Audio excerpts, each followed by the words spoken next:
ಈ ದಿವಸ ಸೇರ್ತಕ್ಕಂಥ ವಿಶೇಷ ಏನಪ್ಪಾ ಅಂತಂದ್ರೆ ಇವತ್ತು ನಮ್ಮ ವೀರ ಯೋಧರು ಹುತಾತ್ಮರಾಗಿರ್ತಕ್ಕಂಥ ಒಂದು ದಿನನ ಹುತಾತ್ಮರ ಯೋಧರ ದಿನ ಅಂತ ಆಚರಣೆ ಮಾಡ್ತಾ ಇದ್ದೀವಿ. ಕನ್ನಡ ಜಾಗೃತ ವೇದಿಕೆಯಿಂದ ತಾಲೂಕು ಮತ್ತು ಜಿಲ್ಲಾ ಘಟಕದಿಂದ ಈ ಒಂದು ಸಂದರ್ಭದಲ್ಲಿ ಶ್ರದ್ಧಾಂಜಲಿ ಮತ್ತು ಮೌನಾರ್ಪಣೆ ಮಾಡ್ತಾ ಇದ್ದೀವಿ.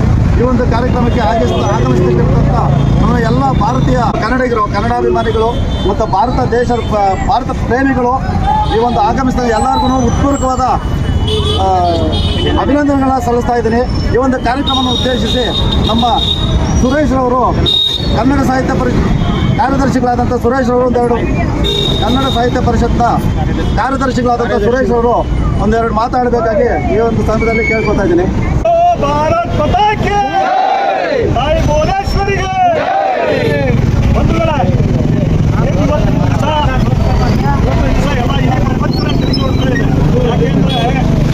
ಈ ಪಾಪಿ ಪಾಕಿಸ್ತಾನ ಏನು ಪುಲ್ವಾಮಾದಲ್ಲಾದಂಥ ಏನು 26 ನಾಗರಿಕರನ್ನ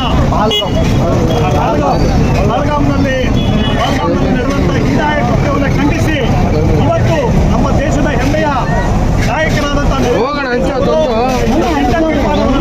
ಪಾಕಿಸ್ತಾನದ ಮೇಲೆ ಯುದ್ಧವನ್ನು ಆರಂಭಿಸಿದ್ದಾರೆ.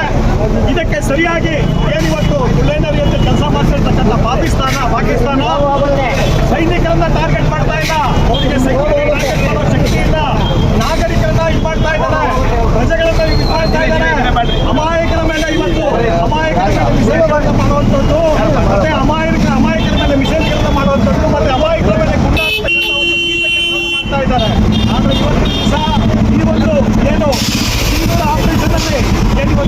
ಆಪರೇಷನ್ ಅಲ್ಲಿ ವೀರ ಮರಣವನ್ನು ಒಪ್ಪಿರ್ತಕ್ಕಂಥ ಹಲವಾರು ನಮ್ಮ ಮುರಳಿ ನಾಯಕರಾಗಿರ್ಬೋದು, ಮತ್ತೆ ದಿನೇಶ್ ಶ್ಯಾಮ್ ನಾಯಕರಾಗಿರ್ಬೋದು, ಇನ್ನೂ ಹಲವಾರು ವೀರ ಯೋಧರು ಈ ಒಂದು ಸಿಂಧೂರ ಒಂದು ಆಪರೇಷನ್ ಅಲ್ಲಿ ವೀರ ಸ್ವತಂತ್ರ ಪಡೆದಿದ್ದಾರೆ. ಅವರಿಗೆ ನಮ್ಮ ಕನ್ನಡ ಜಾಗೃತ ವೇದಿಕೆ ವತಿಯಿಂದ ಅವರಿಗೆ ಭಕ್ತಿಪೂರ್ವಕ ಶ್ರದ್ಧಾಂಜಲಿಯನ್ನು ಹೊರಡಿಸ್ತಾ ಇದ್ದೇವೆ ಬಂಧುಗಳೇ.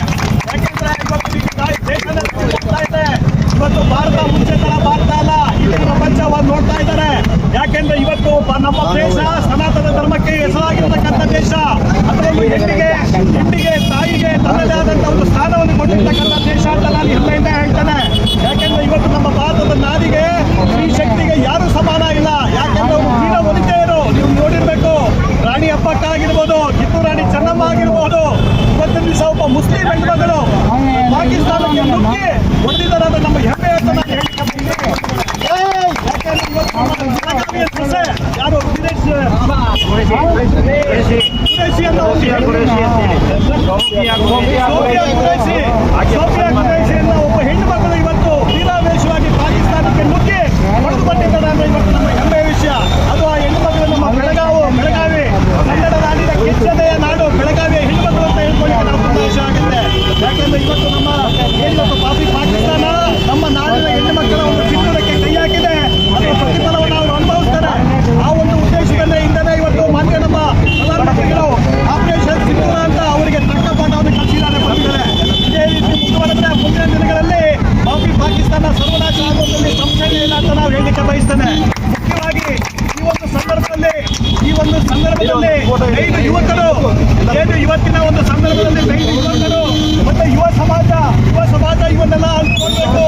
ಸ್ವಯಂ ಪ್ರೇರಿತವಾಗಿ ನಮಗೆ ಕಷ್ಟ ಅಂತ ಬಂದಾಗ ಇವತ್ತಿನ ಯುವ ಸಮಾಜ ಪ್ರತಿಯೊಬ್ಬ ನಾಗರಿಕರು ಸಹ ನಮ್ಮ ಇವತ್ತು ದೇಶ ಕಾಯುವಂಥ ಸೈನಿಕರಿಗಾಗಿರಬಹುದು, ಮತ್ತೆ ನಾಡನ್ನು ಕಾಯ್ತಾ ಇರ್ತಕ್ಕಂಥ ನಮ್ಮ ಪೊಲೀಸ್ ಇಲಾಖೆಗಾಗಿರ್ಬೋದು, ನಾವು ಸಹ ಬೆಂಬಲವಾಗಿ ನಿಲ್ಲಬೇಕಾಗುತ್ತೆ ಬಂಧುಗಳೇ. ಯಾಕೆಂದ್ರೆ ಇವತ್ತಿನ ದಿವಸ ಪಾಕಿಸ್ತಾನ ಕದನ ವಿರಾಮ ಅಂತ ಒಂದ್ ಕಡೆ ಹೇಳ್ತಾರೆ, ಇನ್ನೊಂದು ಕಡೆ ನೋಡಿದ್ರೆ ಗುಡ್ಡಗಳನ್ನ ಹಾರಿಸ್ತಾ ಇದ್ದಾರೆ, ಮಿಸೈಲ್ಗಳನ್ನ ಬಿಡ್ತಾ ಇದ್ದಾರೆ, ರೋಡ್ಗಳನ್ನ ಬಿಡ್ತಾ ಇದ್ದಾರೆ. ಅವ್ರು ಯಾರು ಸೈನಿಕರ ಮೇಲೆ ಬಿಡ್ತಾ ಇಲ್ಲ ಸ್ವಾಮಿ, ಸಾಮಾಜಿಕ ನಾಗರಿಕರು, ಹಳ್ಳಿಗಾಡ ಜನ ಸಾಮಾಜಿಕ ನಾಗರ ಮೇಲೆ ಕುತಂತ್ರವನ್ನು ಮಾಡ್ತಾ ಇದ್ದಾರೆ. ಆದ್ದರಿಂದ ಯಾವುದೇ ಸಮಸ್ಯೆ ಬರಲಿ ನಮ್ಮ ದೇಶಕ್ಕೆ ಇವತ್ತಿನ ಯುವ ಸಮಾಜ ನಾವು ಸಹ ಸ್ವಯಂ ಪ್ರೇರಿತವಾಗಿ ನಾವು ಸಹ ದೇಶಕ್ಕೋಸ್ಕರ ನಾವು ಹೋರಾಡ್ತೇವೆ. ನಮ್ಮ ಇವತ್ತಿನ ದೇಶಕ್ಕೋಸ್ಕರ ನಾವು ಸಹ ನಿಮ್ಮ ಜೊತೆಯಲ್ಲಿ ಇರ್ತೇವೆ ಅನ್ನೋದನ್ನ ನಾವು ಈ ಮುಖಾಂತರ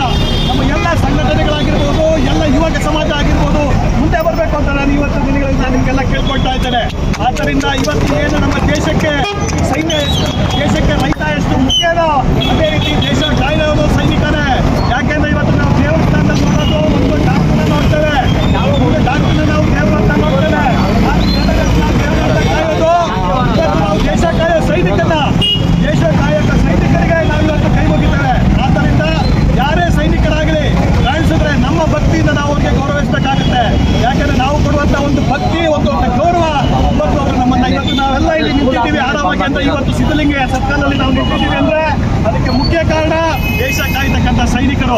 ಆದ್ದರಿಂದ ನಾವೆಲ್ಲರೂ ಯಾವುದೇ ಸಂದರ್ಭದಲ್ಲಿ ನಾವೆಲ್ಲ ಯುವ ಸಮಾಜ ಒಂದಾಗಿ ನಾವು ಸಹ ಸಾಮಾಜಿಕವಾಗಿ ದೇಶ ಸೇವೆಗೆ ಬರ್ತೇವೆ ಅಂತ ಹೇಳ್ತಾ ಈ ಒಂದು ಸಂದರ್ಭದಲ್ಲಿ ಒಂದೆರಡು ಮಾತುಗಳನ್ನು ಅವಕಾಶ ಮಾಡಿಕೊಂಡ ಎಲ್ಲರಿಗೂ ಒಂದು ಸುತ್ತ ನಾನು ಎರಡು ಮಾತುಗಳನ್ನು ಮುಗಿಸ್ತೇನೆ.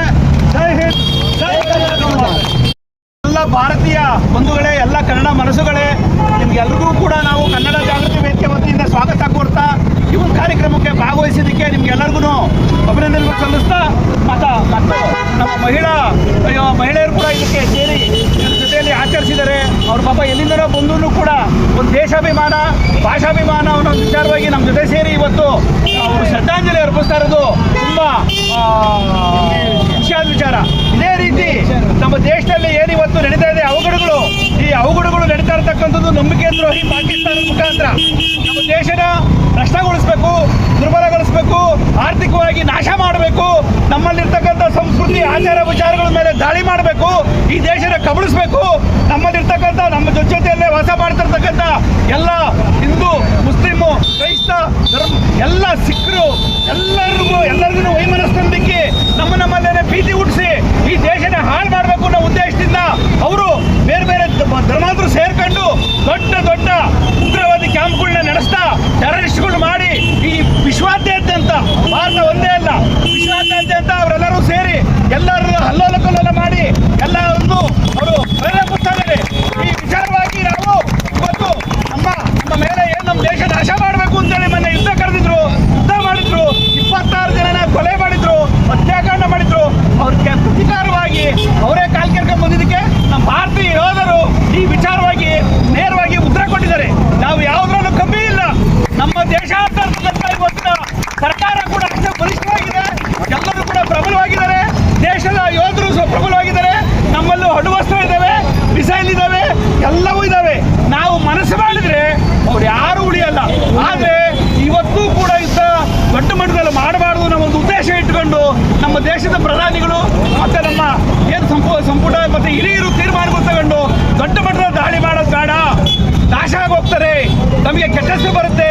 ನಾವು ಇವತ್ತು ಏನು ಅಂತಾರಾಷ್ಟ್ರೀಯ ಮಟ್ಟದಲ್ಲಿ ಎಲ್ಲ ದೇಶಗಳ ಜೊತೆಲಿ ಹೋಗ್ಬೇಕು, ವ್ಯಾಪಾರ ವ್ಯವಹಾರ ಮಾಡಬೇಕು, ನಾವು ವಿಶ್ವಗುರು ಆಗೋಂಥ ಮಟ್ಟಕ್ಕೆ ಹೋಗ್ತಾ ಇದ್ದೀವಿ. ನಾವು ದೊಡ್ಡ ಮಟ್ಟದಲ್ಲಿ ದಾಳಿ ಮಾಡಿ ಮತ್ತೆ ನಾವು ಆರ್ಥಿಕವಾಗಿ ನಾಶ ಆಗೋದು ಬೇಡ, ಮತ್ತೆ ದೊಡ್ಡ ಮಟ್ಟದಲ್ಲಿ ನಾವು ತೊಂದರೆ ಮಾಡ್ಕೊಳ್ಳೋದು ಬೇಡ. ಅದು ನೋಡೋಣ ಅನ್ನೋ ಉದ್ದೇಶದಿಂದ ಸುಮ್ಮನೆ ಇದ್ದಾರೆ. ಇಲ್ಲಾಂದ್ರೆ ಅವರು ಯಾವುದೇ ಲೆಕ್ಕನೂ ಇಲ್ಲ ನಮಗೆ. ಅವ್ರಿಗೆ ತಿನ್ನಕ್ಕೆ ಅನ್ನ ಇರಲ್ಲ, ಕುಡಿಯಕ್ಕೆ ನೀರು ಇರಲ್ಲ, ಯಾವುದಿಲ್ಲ, ನಾಶ ಆಗೋಗ್ತಾರೆ. ಅದರಿಂದ ಇಂಥ ಯೋಧರು ಇವತ್ತಿನ ದಿವಸ 10 ಜನ 100 ಜನ ನಾಗರಿಕರು ಯೋಧರು ಇವತ್ತು ಬಲಿಯಾಗಿದ್ದಾರೆ. ಅವ್ರಿಗೆಲ್ಲರಿಗೂ ಕೂಡ ನಾವು ಶ್ರದ್ಧಾಂಜಲಿ ಅರ್ಪಿಸಿದ್ದೀವಿ. ಮುಂದಿನ ದಿನಗಳಲ್ಲೂ ಕೂಡ ಈ ದೇಶದ ಯೋಧರ ಪರವಾಗಿ, ನಮ್ಮನ್ನು ಕಾಯತಕ್ಕಂಥ ಪೊಲೀಸರ ಪರವಾಗಿ, ಎಲ್ಲರ ಪರವಾಗಿ ನಾವು ಎಲ್ಲರೂ ಅವ್ರ ಬೆನ್ನಿಗಿಲ್ಲರ ನಾವು ಕೂಡ ಪಾಲ್ಗೊಳ್ಳೋಣ. ಮುಂದಿನ ದಿನಗಳಲ್ಲಿ ನಾವೆಲ್ಲರೂ ಕೂಡ ಕೈ ಜೋಡಿಸಿ ಈ ದೇಶ, ಈ ಧರ್ಮ, ಈ ಸಂಸ್ಕೃತಿ, ಆಚಾರ ವಿಚಾರಗಳು ಎಲ್ಲದೂ ನಾವು ಉಳಿಸೋಂತರಾಗೋಣ ಅಂತ ಹೇಳ್ತಾ ನಾನು ಎರಡು ಮಾತು ಮುಗಿಸ್ತೀನಿ.